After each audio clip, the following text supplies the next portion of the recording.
Assalamualaikum. Bersama saya Elin Nur Aida dari jurusan Bahasa dan Sastra Arab semester 5 YIN Syekh Nurjati Cirebon. Di video kali ini saya akan membahas tentang pemerolehan bahasa. Ada 3 hipotesis yang menjadi rujukan pemerolehan bahasa.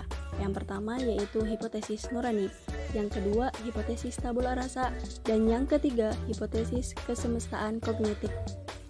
Hipotesis nurani yang digagas oleh Dunstan-Stamsky. Dalam hipotesis ini disebutkan bahwa seorang anak lahir dengan membawa kemampuan bahasa, sehingga hipotesis nurani ini disebut pula sebagai innate ability, kemampuan bawaan. Nah, kemampuan berbahasa itu menjadi kemampuan bawaan dari seorang anak ketika ia lahir.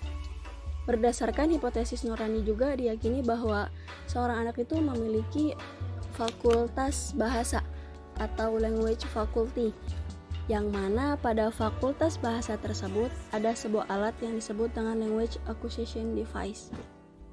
Language acquisition device itu dianggap sebagai tombol-tombol bahasa yang siap diaktifkan oleh seorang anak ketika ia lahir.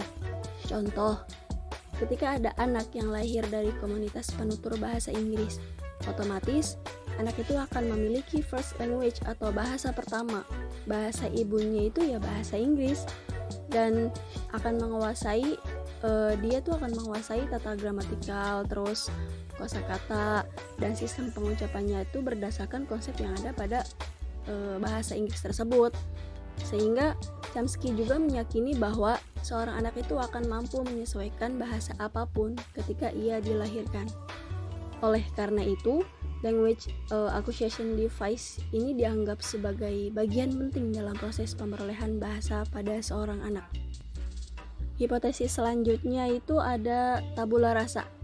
Tabula rasa ini tidak sepaham dengan pandangan kaum behaviorisme yang menganggap bahwa kemampuan linguistik atau kemampuan bahasa itu merupakan hubungan-hubungan yang dibentuk dengan cara pembelajaran.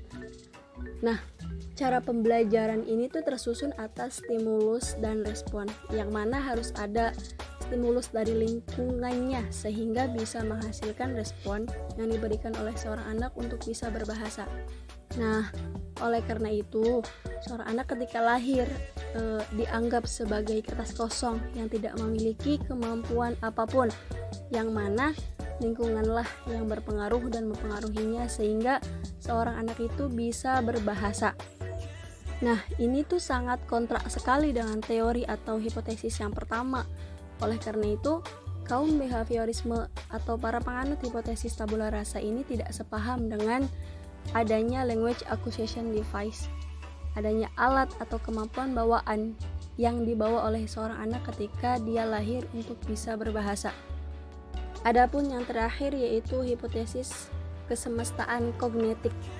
Hipotesis ini digagas oleh Jean Piaget, yang mana ia mengemukakan bahwa kemampuan bahasa seorang anak itu merupakan bagian dari perkembangan intelektualnya, sehingga perkembangan kognitif seorang anak itu sangat mempengaruhi pada perkembangan bahasa.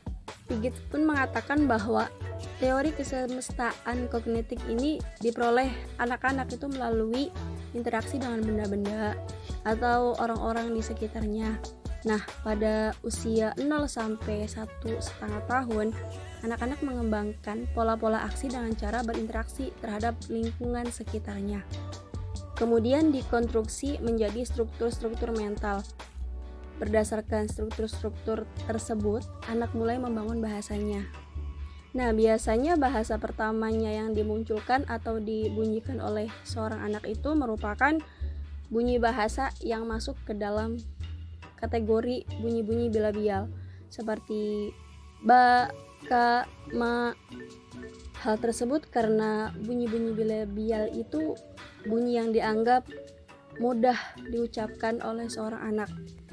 Seiring dengan perkembangan kognisinya juga, maka bunyi-bunyi atau kemampuan bahasa pun akan meningkat sehingga pada akhirnya seorang anak pun bisa berbahasa dengan baik seiring dengan perkembangan intelektualnya juga semakin baik. Seperti itu. Kurang lebihnya mohon maaf.